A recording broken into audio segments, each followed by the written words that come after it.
இருக்கு. பாடு பாடு பாடு. அதான் படுத்துருங்க. ஹாய் ஹலோ எல்லாருக்கும் வணக்கம் and welcome back to our channel. இன்னைக்கு பிக் பாஸ் வீட்டுக்குள்ளே வந்துட்டு என்னெல்லாம் நடந்துச்சு, எதெல்லாம் சுவாரஸ்யமாக இருந்துச்சு அப்படின்னு இன்னைக்கான எபிசோடை பற்றி நம்ம இங்கே பார்க்கலாம். ஸோ சுவாரஸ்யங்கள், அதாவது சுவாரஸ்யம் எதெல்லாம் அதிகமாக இருக்கோ அதெல்லாம் முதல்ல சொல்லிவிட்டு அப்படியே படிப்படியாக வந்துட்டு நான் கம்மியாக சொல்லிட்டு போகிறேன். அதுதான் கரெக்டாக இருக்கும். ஸோ சுவாரஸ்யம் அப்படின்னு சொல்லி பார்த்தீங்கன்னா உங்கள் எல்லாருக்குமே ரொம்ப சுவாரஸ்யமான விஷயம் யார் அந்த பொம்மை டாஸ்கில் வின் பண்ணாங்க அப்படின்றது தான். ஸோ இன்றைக்கி அந்த பொம்மை டாஸ்கில் விளையாடினது 4 பேர் தான். ஒன்று சாச்சனா, ஜெஃப்ரி மற்றும் சிவா மற்றும் அருண். அருண் ஆல்ரெடி சொல்லிட்டாரு, என்னால் வந்துட்டு கண்டிப்பாக அந்த சாச்சனா பொண்ணு கூட விளையாட முடிஞ்சால் டெஃபினட்டாக அவங்களுக்கு அடிப்படும், அதுக்கு நான் விரும்பலை. ஸோ அதனால் நான் வந்துட்டு டெஃபினட்டாக இந்த டாஸ்க்லேருந்து நான் வெளியே போகிறேன், ஸோ அதுக்காக வேறு ஒருத்தரை சேவ் பண்ணுறேன் அப்படின்ற மாதிரி வந்துட்டு சொல்லிட்டு அவர் தான் முதல்ல இன்றைக்கி பொம்மை டாஸ்க்லேருந்து வெளியே போனார். ரெண்டாவது சிவா, ஜெஃப்ரி, சாச்சனா. ஸோ இவங்களில் யார் வெளியே போவாங்க அப்படின்னு சொல்லி பார்த்தீங்கன்னா ரொம்ப ஈஸியாக வந்துட்டு நம்ம ஜெஃப்ரி கையில் சிவா பொம்மையும் சிவா கையில் ஜெஃப்ரி பொம்மையும் கிடைச்சதுனால 2 பேருமே ஒருத்தருக்கு ஒருத்தர் மாற்றி எடுத்து போய் வச்சுக்கிட்டாங்க. தென் சாச்சனா இந்த நீயும் பொம்மை நானும் பொம்மை டாஸ்க்லேருந்து வெளியேற்றப்பட்டாங்க. இந்த வாரம் சாச்சனா தான் மிக குறைந்த வாக்குகளை பெற்றிருக்காங்க அன்அஃபிஷியல் ஓட்டிங்கில். ஸோ அவங்க வெளியே போகிறதுக்கு நிறைய வாய்ப்புகள் இருக்குது. ஆனால் அவங்க இந்த டாஸ்கில் ஜெயிச்சிருந்தாங்கன்னா அந்த ஃப்ரீ பாஸ் கிடச்சிருக்கும். ஸோ அதனால் அவங்களால வந்துட்டு வெளியே போகாமல் இருந்திருக்க முடியும். பட் ஆனால் அவங்க தோற்றதுனால இந்த வாரம் அவங்க தான் வெளியே போகிறாங்க அப்படின்றதும் ஓரளவுக்கு நல்லாவே தெரிஞ்சுது. இறுதியாக சிவா அல்லது ஜெஃப்ரி இவங்க 2 பேரும் மோதுற மாதிரி இருந்துச்சு. அந்த இடத்துல பிக் பாஸ் ஒரு மிகப்பெரிய ட்விஸ்ட்டை வச்சாரு. அது என்ன ட்விஸ்ட் அப்படின்னு சொல்லி பார்த்தீங்கன்னா சிவாக்காக வேறு ஒருத்தரும் ஜெஃப்ரிக்காக வேறு ஒருத்தரும் விளையாடணும் அப்படின்றதாங்க இந்த டாஸ்குடைய கடைசி ரூலாக பிக் பாஸ் அவர்கள் வச்சார். ஏன் அப்படின்னு சொல்லி கேட்டிங்கன்னா ஜெஃப்ரி சிவா பொம்மை எடுக்கணும், சிவா வந்துட்டு ஜெஃப்ரி பொம்மை எடுக்கணும். ஸோ இதில் எந்த பொம்மை முதல்ல உள்ளே போகுதுன்றது தான் வந்துட்டு மேட்ரு. ஸோ இவங்க 2 பேருமே வச்சா அது டாஸ்க்காகவே இருக்காதுல்ல. ஸோ அதனால தான் இவங்களுக்கு பதிலாக வேறு ஒருத்தரை வந்துட்டு விளையாட வச்சார் பிக் பாஸ். ஆனால் சிவாவுக்கு பதிலாக சிவா தேர்ந்தெடுத்த ஆள் அருண், ஜெஃப்ரிக்கு பதிலாக ஜெஃப்ரி தேர்ந்தெடுத்த ஆள் ரயன். அதுக்கு 2 பேருமே சொன்ன காரணமும் ரொம்ப அழகாக இருந்துச்சு. ரயன் பொம்மை உள்ளே போகாதது காரணமே நான் தான், அதனால் என் பொம்மை உள்ளே போகலனா கூட நான் அவனை எதுவுமே கேட்க மாட்டேன், இது நான் அவனை கொடுக்குற ஒரு கிஃப்ட் அப்படின்னு சொல்லிட்டு ஜெஃப்ரி சொன்ன விஷயம் ரொம்ப அழகாக இருந்துச்சு. அன்ஃபார்ச்சுனேட்லி ரயனுக்கு முன்னாடியே வந்துட்டு பார்த்திங்கன்னா அருண் ஜெஃப்ரியோட பொம்மையை கண்டுபிடிச்சிட்டாரு. அதுக்கப்புறமா ரொம்ப டீசெண்டாக எடுத்துகிட்டு போயிட்டு ஜெஃப்ரியோட பொம்மையை உள்ளே வச்சார். இதனால் ஜெஃப்ரி தான் பிக் பாஸ் உடைய நீயும் பொம்மை நானும் பொம்மை அப்படின்ற டாஸ்க்கான வின்னராக அனௌன்ஸ் செய்யப்பட்டார். அவருக்கு தான் நாமினேஷன் ஃப்ரீ பாஸ் டாஸ்க் கொடுக்கப்பட்டுச்சு. நாமினேஷன் ஃப்ரீ பாஸ் கொடுக்கப்பட்டுச்சு. ஸோ சிவா கிட்ட போயிட்டு அருண் பயங்கரமாக அழுதுகிட்டே வந்துட்டு சாரி என்னால் பண்ண முடியல அப்படின்ற மாதிரி வந்துட்டு சொல்லி அழுத்ததெல்லாம் வந்துட்டு பார்க்கறதுக்கு ரொம்ப நல்லா இருந்துச்சு. உண்மையிலே இது ரொம்ப ஒரு ஆரோக்கியமான கேமாக தான் கடைசியாக முடிஞ்சுது. இந்த கேமுடைய ஸ்டார்டிங்கில் வந்துட்டு பார்த்திங்கன்னா நிறைய சண்டை நடந்துச்சு. இனி கூட நிறைய சண்டை நடந்துச்சு, நான் அதை சொல்கிறேன். பட் ஆனால் முடிவு வந்துட்டு ரொம்பவே அழகாக இருந்துச்சு. இன்றைக்கி சாச்சனாவை வந்துட்டு பொம்மை வச்சுருந்தாங்கல்ல, அந்த பொம்மையை எடுத்துகிட்டு போக விடாமல் மஞ்சரி அவர்கள் பயங்கரமாக வந்துட்டு போராடினாங்க. ஆனால் இறுதி கட்டத்தில் மஞ்சரிக்கு வந்துட்டு தலையில் அடிபட்டுச்சு. காரணம் என்ன அப்படின்னு சொல்லி பார்த்தீங்கன்னா சாச்சனாவை ரொம்ப டைட்டாக பிடிச்சாங்க. சாச்சனா பயங்கரமாக திமிழி அவங்க கிட்டேருந்து எழுந்துக்கும் பொழுது அவங்களே அறியாமல் சாச்சனா வந்துட்டு மஞ்சரியை பின்னாடி தள்ளும்பொழுது மஞ்சரியுடைய பின்மண்டை கீழே தரையிலேயே வந்துட்டு பட்டுச்சு. இதனால் மஞ்சரிக்கு வந்துட்டு மருத்துவ உதவியே தேவைப்பட்டுச்சு அப்படின்னு சொல்லலாம்.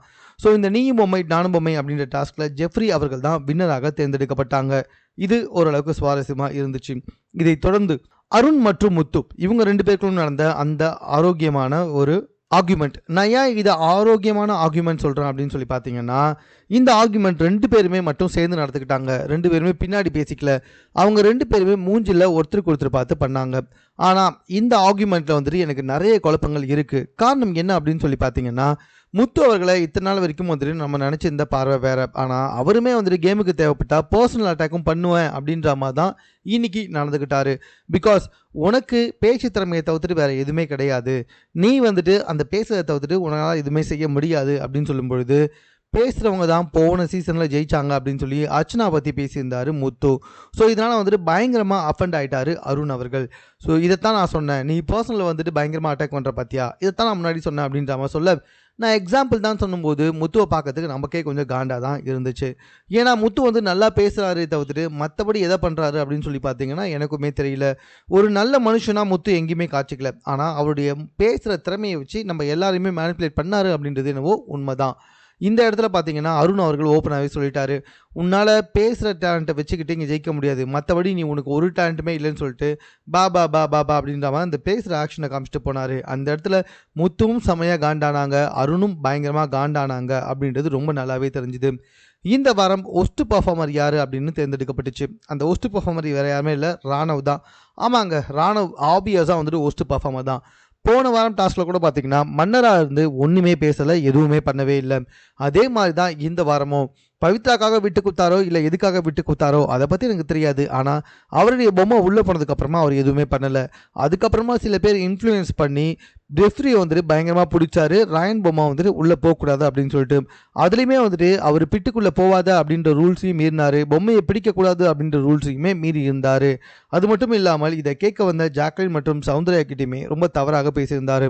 இதனால் அவங்க 2 பேருமே ஒன்றா சேர்ந்து ராணுவம் வந்துட்டு பயங்கரமாக பின்னி பெடல் எடுத்தாங்க அப்படின்றதையும் நம்ம எல்லாருமே ரொம்பவே பார்த்துருப்போம். அதனால் ராணுவம் வந்துட்டு ஒஸ்ட் பர்ஃபார்மராக தேர்ந்தெடுத்ததில் எந்த தப்புமே கிடையாது. ஆனால் மஞ்சரியை ஏன் தேர்ந்தெடுத்தாங்க அப்படின்றது தான் தெரியல. பிகாஸ் வந்துட்டு பார்த்தீங்கன்னா அவங்க பயங்கரமாக கான்சன்ட்ரேட் பண்ணி ஆடி இருந்தாங்க. ஆனால் சிவாவை யாருமே ஒஸ்ட் பர்ஃபார்மராக தேர்ந்தெடுக்க மாட்டுறாங்க அப்படின்றது புரியவே மாட்டேங்குது. சிவா இந்த கேமில் அவர் பெருசாக என்ன பண்ணிட்டார், கடைசியில் கூட வந்துட்டு ஒரு அன்னியன் மாதிரியும் அம்பி மாதிரியும் மாற்றி மாற்றி பேசினாலே தவிர்த்துட்டு இந்த கேமுக்காக அவர் எதுவும் பெருசாக எஃபெக்ட் கொடுத்தா மாதிரியே கிடையாது. மற்ற எல்லாருமே தன்னுடைய முழு எஃபெக்டை போட்டு ஆடும்பொழுது இவர் ஏதோ பண்ணுறான் அப்படின்ற பேரில் பண்ணாலே தவிர்த்துட்டு அது எதுவுமே சுவாரஸ்யமாகவே கிடையாது. ஏன் சிவாவை தேர்ந்தெடுக்க மாட்டுறாங்க அப்படின்றது தான் என்னுடைய ரொம்ப பெரிய கேள்வியாக இருந்து வந்துக்கிட்டு இருக்கு. அது மட்டும் இல்லாமல் இந்த வாரம் வந்துட்டு பார்த்திங்கன்னா அந்த கேப்டன்சி விஷயங்கள், மஞ்சரி அவர்கள் கேப்டன்சியோடைய பூவை 2வது பூவை கட் பண்ணியிருக்காங்க. ஆனால் இன்றைக்கி கட் பண்ணியிருக்காங்க. மொத்தம் 5 பூ, அதில் ஒரு பூவை சாச்சனா நேற்று கட் பண்ணாங்க, இன்றைக்கி மஞ்சரி கட் பண்ணாங்க. அதுக்கு காரணம் நம்ம தீபக் கிட்ட வந்துட்டு பார்த்திங்கன்னா அந்தளவுக்கு வந்துட்டு கேட்குற பொறுமை கிடையாது, அவர் டிஃபென்சிவ் மோடில் தான் இருக்கார் அப்படின்ற மாதிரி தான் வந்துட்டு இந்த முறையும் தெரிஞ்சுது. காலையிலேயே பார்த்தீங்கன்னா கிட்டத்தட்ட மஞ்சரி பயங்கரமான ஒரு அட்டகாசத்தை பண்ணிட்டாங்க. காரணம் டாக்குமெண்ட்டில் கையெடுத்து கும்பிட்ட அருணை பார்த்து எனக்கு பயங்கரமாக ப்ரோவோக் ஆகுது அப்படின்ற மாதிரி சொல்லும்பொழுது ஆர்கியூமெண்ட்டில் கையெடுத்து கும்புறது எந்த விதத்துலையுமே தப்பு கிடையாது அப்படின்ற மாதிரி தீபக் பேசியிருந்தார். அது மட்டும் இல்லாமல் ஆமாம் அப்படின்னு சொல்லிட்டு ரொம்ப கோவமாக வேற பேசியிருந்தார். இந்த காரணத்துக்காக தான் தீபக்குடைய கேப்டன்சியோடைய ஒரு பூவை வந்துட்டு கட் பண்ணாங்க நம்ம மஞ்சரி. ஆனால் மற்ற யாருமே கட் பண்ணல அப்படின்றது ரொம்ப ரொம்ப குறிப்பிட்டு சொல்ல வேண்டிய விஷயந்தான். அது மட்டும் இல்லாமல் மஞ்சரியை கிட்டத்தட்ட வந்து தீபக், அருண் இவங்க 2 பேருமே டார்கெட் பண்ணுறாங்களோ அப்படின்ற ஒரு எண்ணம் பல பேருக்கு வந்தாலுமே மஞ்சரியுமே தேவையில்லாத பல விஷயங்களை வந்துட்டு கையில் எடுத்துக்கிட்டு தேவையில்லாமல் பேசிக்கிட்டு இருக்காங்களோ அப்படின்ற மாதிரி தான் வந்துட்டு எனக்குமே தோணுச்சு. லவ் கண்டென்ட் கொடுக்குற அப்படின்னு சொல்லிட்டு ரொம்ப கேவலமான கண்டென்ட் கொடுத்துக்கிட்டு இருக்க தர்ஷிகா மற்றும் விஷால் இன்னைக்கு எதுவுமே பண்ண மாதிரியே தெரியல. தர்ஷிகா மற்றும் விஷால் கிடைக்கிற கேப்லாம் நாங்கள் லவ் கண்டென்ட் கொடுக்குறோம், நாங்கள் லவ் பண்ணுறோம், அதுவே வெளியே வந்து ரொம்ப க்யூட்டாக தெரியும், ரொம்ப சூப்பராக தெரியும் அப்படின்னு அவங்க நினச்சிக்கிட்டு இருக்காங்க. ஆனால் வெளியே அது ரொம்ப பெரிய கேவலமான ஒரு விஷயமாக தான் பார்த்துட்டு இருக்காங்க. தர்ஷிகா லூஸ் மாதிரி வந்துட்டு பண்ணிக்கிட்டு இருக்காங்க, அதை விஷால் வந்துட்டு தன்னுடைய பப்ளிசிட்டிக்காக பயன்படுத்திக்கிட்டு இருக்காரு. இதுதான் ரொம்ப உண்மையாகவே இருந்து வந்துக்கிட்டு இருக்கு. ஜெஃப்ரியை இதுக்கு முன்னாடி வந்துட்டு யாருமே ஜெயிக்கக்கூடாது, அந்த டீமில் இருக்கவங்க யாருமே ஜெயிக்கக்கூடாதுன்னு நினச்சவங்களாம் இன்றைக்கி ஜெஃப்ரி ஜெயிச்சோன்னா பரவாயில்லப்பா, ஜெஃப்ரி ஜெயிச்சது எனக்கு சந்தோஷம் தான் அப்படின்னு சொன்னது பார்க்கறதுக்கே ரொம்ப வியர்டாக இருந்துச்சு. அது மட்டும் இல்லாமல் இதுக்கு முன்னாடி அதாவது நேற்று எபிசோடை பற்றி நான் லைட்டாக சொல்லட்டுமா, இந்த கேமில் விளையாடுற வரைக்கும் பயங்கர மும்முரமாக இருந்த முத்துக்குமரன் இந்த கேமை விட்டு வெளியே போனார், அவருடைய பொம்மை குப்பை தொட்டிக்கு போனார். அடுத்த செகண்ட் அவர் பேசின வார்த்தை என்ன அப்படின்னு சொல்லி கேட்டிங்கன்னா, இந்த கேமை விளையாடுறத விட தூரமாக நின்று பார்க்கறது எவ்வளோ பெட்டர் அப்படின்ற மாதிரி வந்து சொன்னாங்க. ஆனால் நேற்று விளையாடின மாதிரி ரொம்ப அக்ரெசிவாக விளையாடாமல் இன்றைக்கி டிஃபெண்டர்ஸ் கூட வந்துட்டு ஓரளவுக்கு ரொம்ப நியாயமாக தான் விளையாடினாங்க அப்படின்ற மாதிரி தான் எனக்குமே தோணுச்சு. ஒரு வழியாக இந்த டாஸ்க்குமே கிட்டத்தட்ட முடிவுக்கு வந்துடுச்சு. ஆண்கள் டீமில் இருக்க பல பேருக்கும் அதே மாதிரி பெண்கள் டீமில் இருக்க பல பேருக்குமே வந்துட்டு ஒரே ஒரு ஆள் மேலே பயங்கரமான காண்டி எது அப்படின்னு சொல்லி பார்த்தீங்கன்னா ஜாக்லின் மேலே. ஜாக்லின் பயங்கரமாக கேம் விளையாடுறாங்க. அட் த சேம் டைம் வந்துட்டு பார்த்தீங்கன்னா ஏதாவது சண்டைனா அதுலேயும் வந்து தன்னுடைய கருத்துக்களை தெரிவித்து வந்துக்கிட்டு இருக்காங்க. அது தப்போ சரியோ ஆனால் தன்னுடைய கருத்தை தெரிவிக்கணும் அப்படின்னு சொல்லிட்டு அந்த இடத்துக்குள்ளே வந்துக்கிட்டு இருக்காங்க. ரெண்டாவது நமக்கு சரியான என்டர்டைன்மெண்ட்டையும் கொடுத்து வந்துக்கிட்டு இருக்காங்க. டாஸ்கில் இல்லாமல் மற்ற டைமில் வந்துட்டு விஷால் கிட்ட ஜாலியாக பேசுகிறவங்க டாஸ்க்குன்னு வந்துட்டா விஷாலாக இருந்தாலும் நான் எதிர்த்து நிற்பேன் அப்படின்னு சொல்லிட்டு ரொம்ப கிளியராக எடுத்து நிற்கிறாங்க.